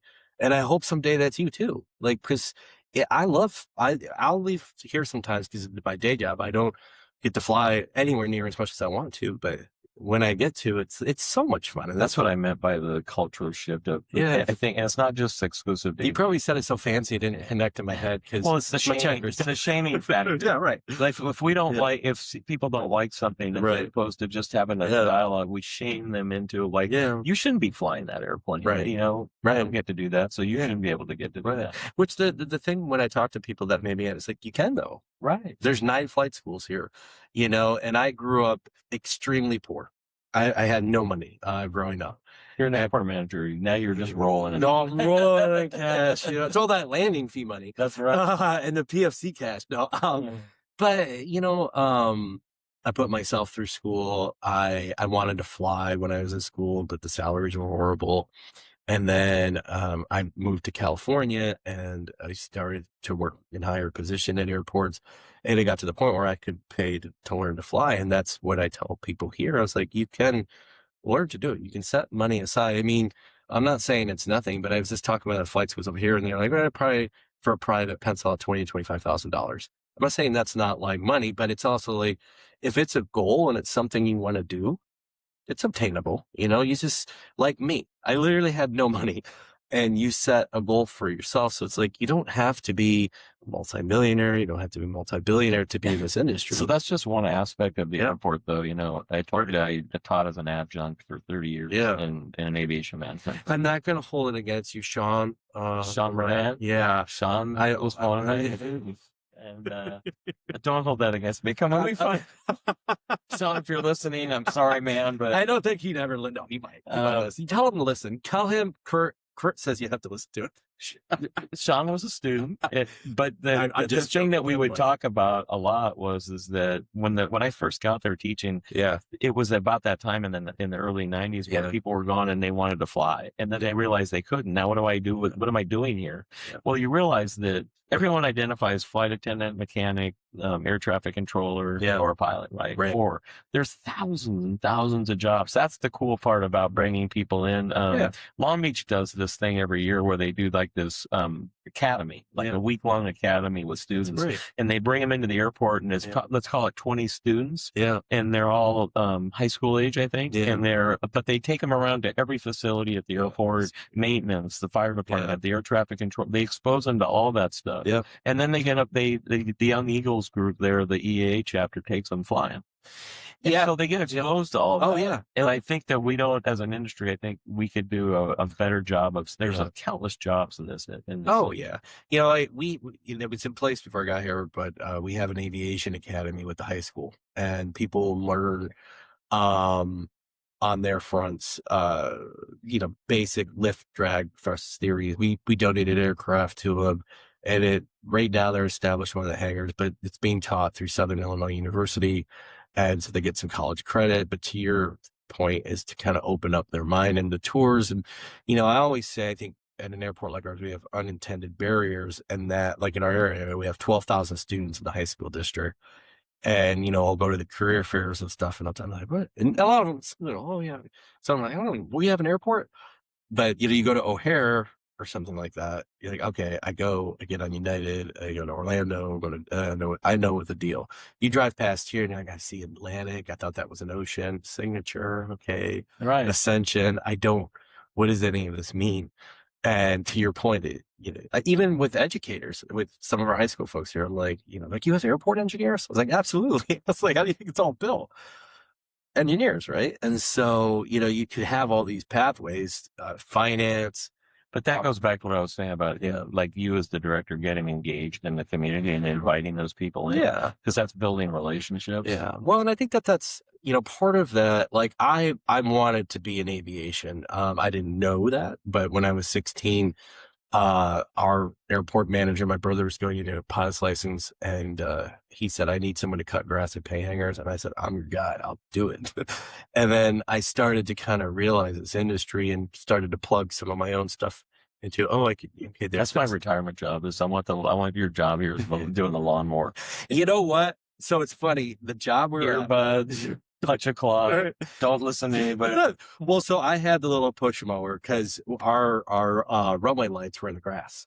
And so Rex, who would be, to play Rex here in a minute, he had the big tractor, but he would create these little football shapes around the lights because he couldn't get in close with it. So Jeff had to come along with his push mower and cut that. But Rex had the big mower. And Rex was a retired, I think he was 8th grade math, but he was a teacher for lifelong. Then he retired. He came into the airport and he goes, listen, I don't want to do it. I just want to cut grass. He goes, don't talk to me. Yeah. He's like, if you have a job where I cut the grass and then I leave and you never ask me to do anything else, I'm your guy. If you want me to do anything else, I'm not your guy. So Rex was the guy who cut the grass. And you never really got to know Rex because he was true to his word. He says, don't cut the grass and then leave. But he did a good job at it. So maybe that is. But I do say that to people because I'm like, you see like a lot of these style of jobs, they'll get like a recruiting firm or something. I was like, but if you get on Indeed, you can find, like Schoolcraft County, you can find and they're like, we'll pay you $45,000 a year we just need you to cut some grass, keep the lights on, put some snacks in the pilot lounge. I'm like, that's not bad. I can do that. So I tell people all the time, I'm like, don't discount those jobs. Those are good jobs. That's right. But I did want to ask here. So we had NBAA on National Business Aviation Association at AOPA or AOPA. We have never had AAA or ACI on. I'd ask them. They're more than welcome to come on if they want to. But with all that being said, NATA, I had my own kind of thoughts, and everybody, your whole team, they've always been extremely gracious. But I'll say at the beginning, and especially people in our industry, because I was a little confused, how would you kind of categorize? We've talked a lot about advocacy efforts. Again, my kind of understanding, which I think was off, was I was like, okay, NBAA is focusing on the 135s of line. 91. And okay, 91 for NBAA. NBAA is traditionally 91. Okay. And then I looked at you guys more as, okay, they're representing the FBOs. You said the 135, but fuel suppliers. Okay. So with all the alphabet soups in there, how would you say, are you, or we're the best? You're the, obviously you're the best. I don't know what you say. But where do you, because like NBAA, I'll say like a lot of times they will defer to AAA if it's an airport issue specifically. Sometimes they'll get into it, but you raise a good question. Yeah. I mean, look, there's obviously ACI and AAA are unique because it's airports, but I think there's a Yeah. lot of overlap between us and NET or NBAA. I think there's some overlap in some ways between what we do with EAA, OPA, and GAMA, the General Aviation. And so I think what we traditionally try to do is we try to find, if whatever the issue might be, rotor, in some of these acts, are we going to engage in it? And if we're all in or we're all out, and we try, and sometimes we all align and we all sign onto a letter. There's times when there might be just a couple of signatories onto a letter, but we have that dialogue. So we all have government affairs staff. And we try to find commonality where we can support it. And I can tell you that when there's an issue and we're talking about it and we document it or we write on it, there's a lot of correspondence that goes back and forth where everyone's putting their edits and comments in. Right. And so we try to find common ground so that we can stand unified.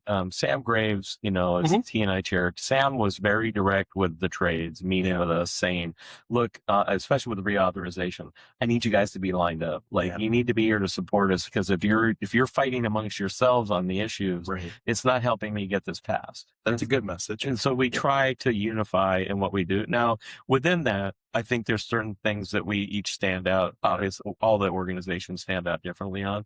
Ours tend to be, the FBO and the 135 community is. But we do a lot of airport, a lot of GA airports come to us and ask us for advocacy help. And again, we're seeing more state related issues or local related issues where we could find that. I love that's in your wheelhouse, at least that you're looking at it, because I will say at least some of the response I've received from other groups is that's not our wheelhouse.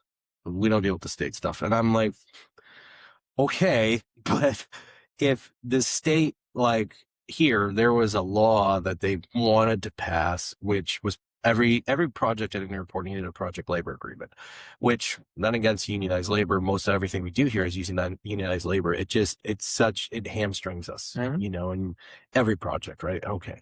And so the FAA won't take a stance on it until it's a bill, like passed. Okay, then they have to look at it, right? But they won't take an official stance before that. And so then when you get back to the advocacy, it's like, well, this is something that could really affect the airports of the state. And the groups that advocate for us will take a back seat on it because, well, it's a state issue. But, look at ADSB, right? Like, they're fighting so hard the use of it, and then state of Florida passes a bill that can't use it, right? Well, I mean, look, I'll be real open. I think with the ADSB and the state level, I think a lot of, like, Montana kind of had that effort. Well, their pilots, they were also elected leaders that are pilots, and so they were AOPA members, and so there was a connection there. Same in Florida, I think.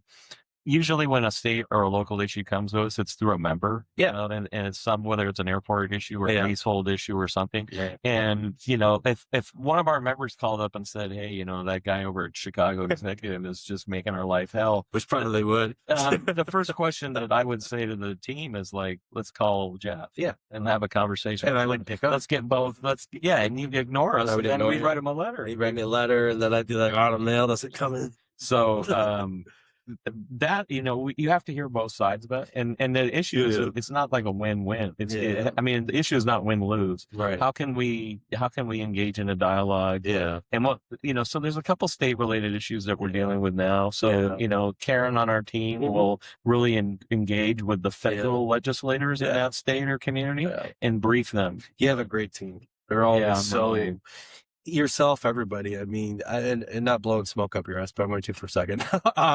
Because as an airport, I wasn't too sure. And I talked to you a little bit about it. I was like, I haven't, with the members, I haven't completely found my footing there. But with the team, with your team, just so professional, understanding, has a sense of humor, which is, I love that. But they do make you feel very invited into the space because, a lot of times, like, as an airport operator in some of this, right? Like, to me, over the last 5 years, I spent a good amount of my career, okay, Triple E, ACI, I want to go to this event. And I was like, well, I really want to understand the users and the other people and our tenants. And, but again, your team has just been always so welcoming to their, I've watched this evolution over the last few years too. And they have like ownership, like these people, especially because we're all over the country, is like, there's late nights, weekends, and they're responsive. I couldn't ask for a better group.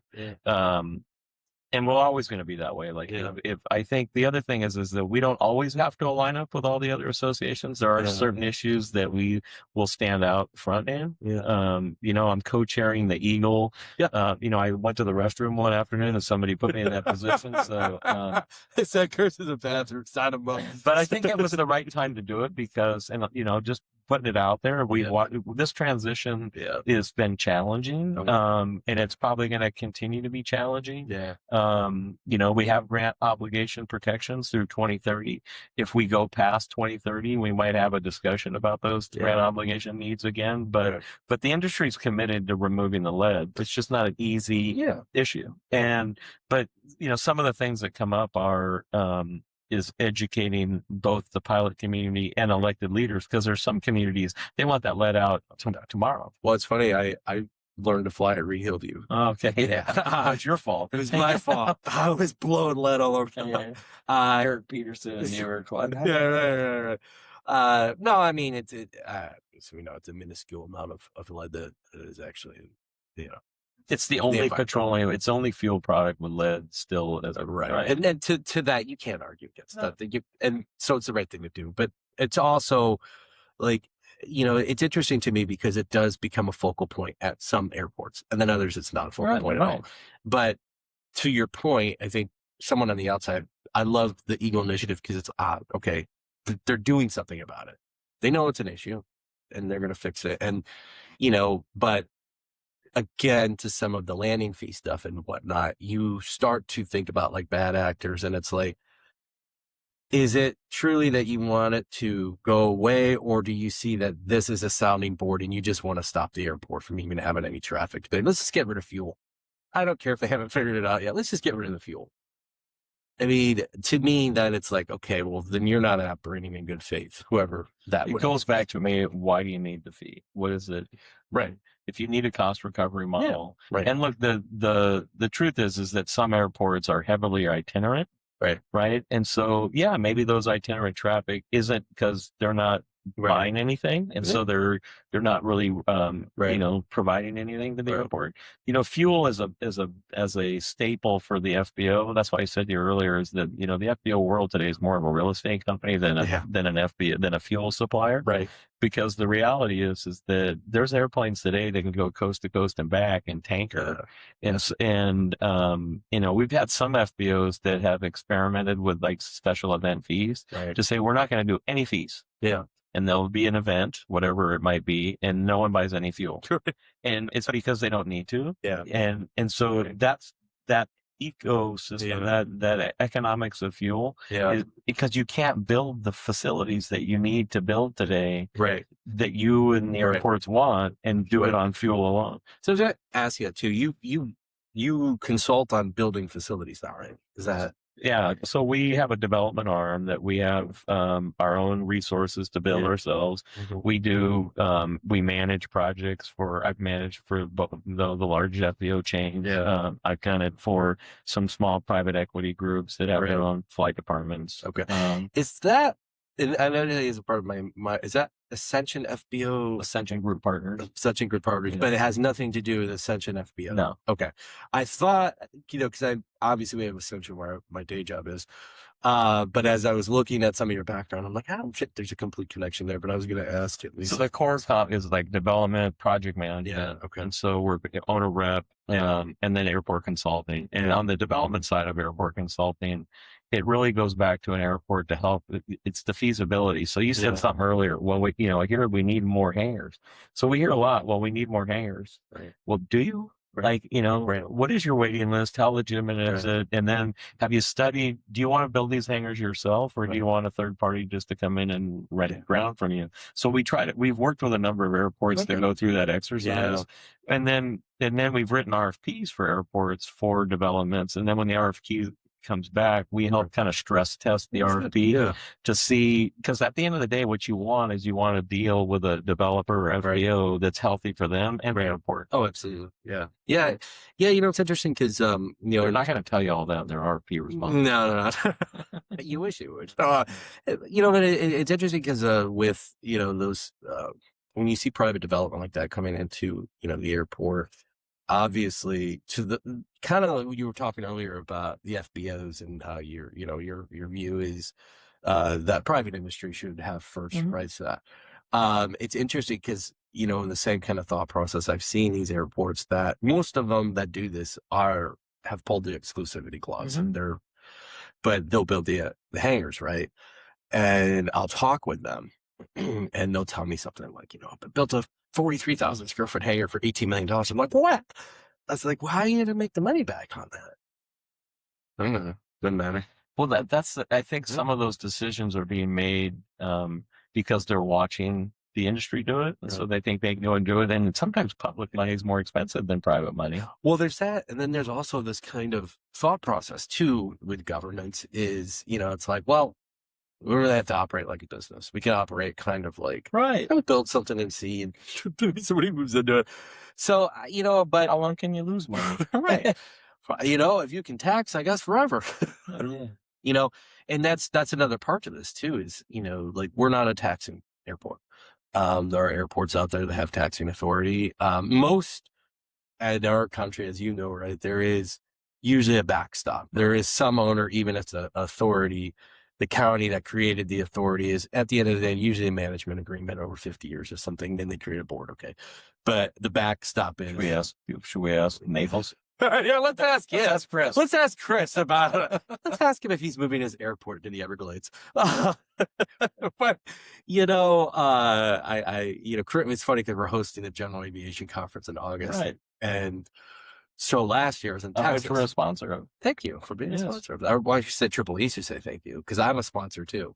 I have to sponsor the host. I took you off topic, but when I first took the job, the first thing I did was call Todd and said, Todd, let us help you with the conference. And he goes, well, why is that? I go, because you have large 139 airports, and then you have a lot of GA airports, and I think we can help you in some of the things that you're doing. And so I really wanted to build that relationship to overcome the how to fire your airport manager. But you know what? Some probably should be fired. But I do think what ends up happening in our career field is a lot of times an airport manager role can be, I got a job at the city or the county and it just happens to be at the airport, or is the airport's big enough or influential enough where it becomes a political appointee hire. And I do think that you see a scenario then sometimes where there's a disconnect of what the industry actually is. And I've had, airport directors in the past that really have never been a director, right? And all of a sudden they're running one of the largest airports in the country or something.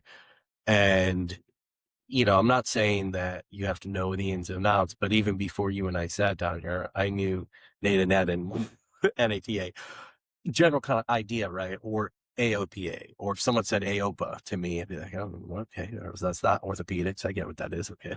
But some of the kind of basic concepts are just gone. And it's a tough time to be an airport manager director today, I think, because you enjoy an environment here where I think you have, we were talking about it earlier, I think you have community support and you have dialogue. Yeah. But, to be at an airport that's not in that environment, you are beholden to your city manager or your elected officials. And so that's why one of the reasons why we want to work with airports is because we can go tell a story that you can't tell. Absolutely. No, and, it's funny because, when we talk about certain things, go back to land if he's talked about a lot, but to that topic, I would be the first to say is that, depending on who your leadership is for city council, board, whatever, if their intentions are, we don't want the airport to have any more noise. We don't want, because I've, in my career, this is 25, 26 years for me in this industry. I have been on interviews in the past where I've blown it completely because it'll be like, how would you work as the airport manager to build out more hangar space? And what would you do to get in more airlines? Well, I'll do this and I'll do that and I'll connect with Curt. And like, we don't want any of that. We want less. Wrong answer. We want less than what we have today. Bye. Okay. But, it is. And I find though that one of the biggest things I find with my side of the house, and I've said this before, I think people that know me know that if they're a good person, they're like, and we've had this conversation, I'm not talking about them, but what I guess I would really say about the airport manager side is there's all these rules and there's, like FBOs, right? You can't, an FBO wants to come in, you can't necessarily say, hey, you can't come in and be at the airport. No, it's a public use airport. But I think one of the biggest things for an airport manager is nowhere is it written that you have to be efficient at your job. And you can be you don't have to respond to emails. You can just be aloof.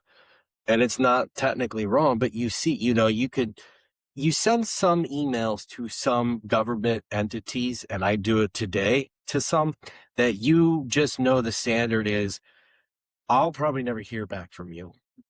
I probably never will. I'll ask you a question, and some even of our friends at the FAA do this, and I see that with airports because, if you want to reduce an airport's ability to be, to develop and have, more flight schools around, okay, you don't have to restrict that, and but you don't have to be efficient either. And I think that sometimes is, I don't know if it's a ploy or it's just the people that get into some of these rules, but I'll have developers call me and be like, do you know someone at such and such airport? They never call me back. I can reach out to them. I don't know if it will help, but I do find on our side of the house that is either a tactic or it is just the nature of people that get put into roles. But I think it's not exclusive to aviation. I think that, and having dealt with a lot of government agencies, I think that you find that there's a lot of apathy, right? Yeah. And I think even today in DC, it's an interesting environment, right? To navigate around. There are some really, when I first got into the on the board, I really didn't have an appreciation until I took the role as president, and then I started engaging myself with the agencies. Yeah. There's some phenomenal people in the FAA that want to do a good job. Oh yeah. But to your point, I think in every industry, I think that there's organizations where we're just not going to respond, and therefore we're not going to do anything, and that's a symptom of a bigger problem in that community. Yeah. But the airports that do engage, from an airport perspective, that have those relationships, it's a much healthier environment. Good. How do you feel in our industry? You feel pretty optimistic about where things are going? I mean, we've talked a lot about challenges, but I'll say I love that you're in this headspace because learning more from you, I'm like, okay, he's advocating for the industry. I think that there's a lot of good stuff. I think manufacturing, I think even like general aviation, activity and sales is good. I think that, we have an administration, and I wouldn't say it's this president versus others. I think that the government relationship is really challenging, I think, for airports. But I think when you get down to the local level, and if there's a culture there where we see growth, there's a lot of activity and there's a lot of opportunity. There's a lot of money out there that wants to invest. And I think that's going to continue. I'm glad to hear that. When I look at the industry, obviously, because even, right now we have 6 interns this year, small, different colleges, and I'm always very impressed. Every year we get the interns in because they're just impressive people. And, that they want to be in the industry. They want to, not all, the thing I love too is, just the folks that you met just when you came in today. We have a pilot, we have someone going to airport management, we have someone going into finance, and this is a spot for them to explore and kind of figure out their pathway and may hopefully in their industry, but whatever that looks like. But, you constantly kind of hear like, well, what about, autonomy? And am I going to be able, if there's autonomous flying, and am I going down a career field where they're not going to need me? I don't, at least not in our lifetime, I don't think. Look, I think AAM and is there's still a lot of evolution that's going to take place with that. I think at the end of the day, I mean, there's autonomous potential, but I think that's just going to change the workforce. I don't think it's going to necessarily replace it. No, it's the thing that about airports, like, and tomorrow when we're at this event together, and we'll see how fast Jeff's editing skills are. Either this is out or the event happened. We'll see. But you'll see, I think, a lot of that tomorrow night. Last year, about 10,000 people that came onto the airport, and the vast majority of those people have absolutely no connection besides living by it. And the vast majority of that, too, it's not even a thought in their head, good or bad. It's just they go about their daily lives. And I say this all the time to people. I'm like, how many times, everybody, where you live, where I live, well, you live in a national park, so Yosemite Sam, maybe, or someone coming out to you. He's a Yogi Bear, but I don't know what Yosemite Sam would have to do with it. At least he could be in a national park. But like in our case here, like I live in a borough, and there's a council, and I was like, but I've never gone and said anything because I'm generally fine with how the community is, but when do you go? You go when you're upset, right? And you go and I thought too, I've seen workers out. And I saw, like, poor the kid, he was riding one of those scooters and he went right through this wooden barrier and busted it out. He ended up being fine. But the next day the county was out fixing it. I was like, holy crap, they're fixing this in like 24 hours. And I was like, I should go say something. I never did. But, it goes back to like tomorrow night, 10,000 people in here. Majority don't have probably any feeling really towards the airport. But maybe after that, they'll be like, oh, so my daughter. Do you do an annual event? We do. We just sprinkled in the planes and everything. Well, we were trying to get the tri-motor and stuff here, but, a little more of a pizzazz for 100 years of the airport and 250 years for the USA. So our fireworks show is red, white, and blue. We set it off by the tower, but it's a way for the community to come out, have a great fire. Every year, I'm always impressed. It's usually a 20, 25-minute firework display, live music, food trucks, face painting. Our flight schools are out there. They can talk with the students coming around. So I think the reason why doing that is it's not a one event. Like, it's a culture that you're creating. And if you're getting the community to come out, there will be a time where you're going to have some issue that's going to get policy related issue. And you're going to want the communities to be engaged in it. Well, I'm going to give a shout out to our state legislators. We did just receive $5 million. We're building an aviation community hub here. We have 3 fixed base operators at this airport.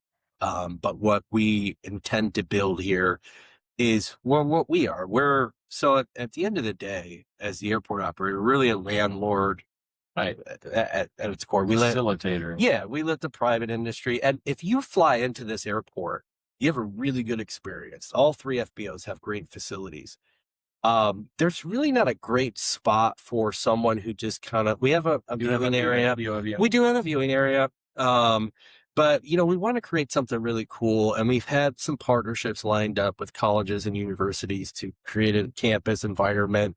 Actually teach, like I said, they're teaching the high school students on the end, but we have a good program there. So our intention is to move that all into one hub. But the thing that I love about an airport like this is not that that's completely undoable at a commercial service airport, but it's just a harder road, and you're kind of focused on the airline side of it. But here I see us as an incubator for those folks. And I know I'm keeping you way long. So we can wrap it up here because we got places to go anyways. But I could talk. I knew when I started talking to you, I was just going to enjoy it. So, I mean, every time you say something, I think of like 80 million questions I want to ask you. And like, I don't want to ruin it. Do you have RFPs coming out?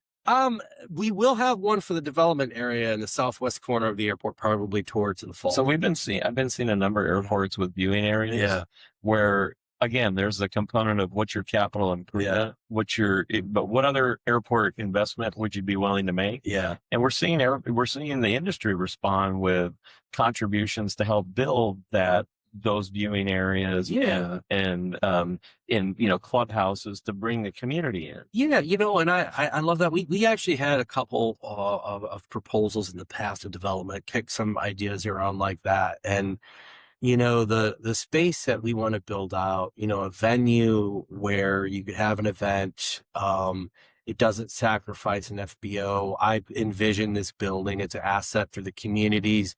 It's a place where you want to bring your son or your daughter and come out and look at planes. I don't want a museum, but I want a living museum. I want, you to walk through the building and all the cool stuff to be themed. Well, and put stuff like, because what I've always found, I don't want to say like airports, I think airport museums can be somewhat depressing. Usually they're stuck into a corner of like Dulles or something. Oh, what's this? But create that space where if you have something cool, put it in the wall, let people come in. And with the students there, I think there's this opportunity with the higher education to really be like, yeah, if you want to be an air traffic controller, you could be at this airport or an airport like this, or, when I look at we have a really good relationship with O'Hare, and we're so close to them, but we're not going to have United, we're not going to have American, but they're not going to have a flight school, so we're all going to have a symbiotic relationship where if we're successful in our mission, an airport style of ours, the next time you're waiting on a maintenance technician or you're waiting on a flight crew member, you're going to wish there was a Chicago Executive Airport. You see that building as like a meeting area? Absolutely. Yeah. Because we have a lot of nonprofits that use this building today, like Civil Air Patrol, Aviation Explorers, and we want to give them a better spot to. Right. But when you have airport meetings or community meetings, it becomes Switzerland. I mean, in other words, you eliminate because you have 3 FBOs, they're all competitive, right? But if you have a meeting, and having run some airport associations myself, is you want to sit down with all of them and kind of like, what can we do that's common to all of us, and have those discussions openly. Yeah. And that would be a great venue to do it. And together, I think we're spot on in our thought process with this, because that's what I'm hoping for. Not that I don't love our 1968 style here. The windows, I always say, if there's a fire, you'll find me half burnt through it, because there's no way my fat ass is getting to that. I tell people though, I'm like, when you could come in here on every given Tuesday night and go by our printer, and there could be cadets doing calisthenics by them, because we live, Civil Air Patrol stuff in here, and I love their mission. I love what they want to do, but I want to create a space where, we're not on top of each other. I do want to add, because with the 9 flight schools, they're great, but there's this level of student that there is a higher education component missing, I think, here. There's such a huge student base, because that starts unlocking the lower interest loans when we start talking about flight training and stuff like that. So we've been advocating for the 429. Oh yeah, okay, yeah. So letting the 429 plans be used for flight training. I love that. Hopefully, that's federal. Yeah, that's federal. That would be great. Is there anything I didn't ask you, Curt, that you would like to tell our listening audience? I think it's great. I've had such an enjoyable time talking and getting to know you, getting to know a little more about NATA, and I'm glad you're at the helm over there. Look, and I won't pump sunshine up you, but I think it's great to see an airport director that's engaged in the issues, both for himself with his airport, but his business community understand it. And I think that's because, going around and talking to different airports, you don't see that all the time. Well, I really appreciate that. And after we're done talking to the tenants today and tomorrow, you can come back and tell everybody how I would just blow smoke up my own ass. Nobody likes him. He never shows up to any. Somebody told me a long time ago that if everyone likes you, you're not really doing your job. That's true. You know what, though? I will It's say, how you do it, right? yeah, I think you can. That's why, you kind of see someone and we don't really know each other that well, but every time I saw you, I kind of just felt like this. Oh, it's Curt. And I felt like the way you behave, I already kind of knew you without really knowing you. And I think you can create that for yourself. And I think kudos. I don't drink my own Kool-Aid. I don't read my own press releases. Yeah, I don't see any of that. But I think the jobs really is to build relationships and get to know both our members. You walk the halls and talk to congressional people. They're just people. They're human, right? Well, and it's funny because you mentioned Sam Graves, and I never really got a pleasure to know him that well. I talked to him a few times, probably at your events. But when he said, like, I forget that you would know the airport out. Was there Tarkio? Yes. I'll be there. You will? Okay. I'm going. Well, I'm actually flying to DC. Oh, and then Jim Viola from Gamma. Oh, perfect. Jim and I are going to fly the R-44 from DC to Tarkio. Oh, that's perfect. Well, he said once, he was like, if you come in someday and you land, you may just see a congressional member pumping your fuel. And I'm like, yeah, I love that kind of perspective, right? Like, because at the end of the day, you go through your career and you want to see things better for, the next people behind us and people that we just talked to out here that are coming up in the industry. And a lot of that, and that's part of the podcast, I think, for me, is it's somewhat cathartic because it's been so long that I've been in the industry that you meet so many great people, but you also meet kind of this shield of regulatory, I don't know, like I can just tell, like with you, like you're like, I don't know, even if like maybe we just agree on a point, you're going to explain your side to it. There isn't this kind of wall built up where, okay, now I need to defend. Yeah. And I need to defend it. We all have different opinions. I think you also get to a point, like I'm at a point where you let go a little bit. Yeah. Like I think our job is to listen and encourage, like with the staff at NATA and the company is to really let the team do it. Yeah. And as you get, and be more of a coach than anything. Yeah. And I enjoy that piece of it. Well, yeah, I won't keep you any longer. All right. We're going to get out and about. Let's go drive around. Now, I have a little saying I do at the end where I say, I'll see you down the runway. So you're welcome to do that with me. Or you don't have to do that with me. I'll see you down the runway. See you down the runway.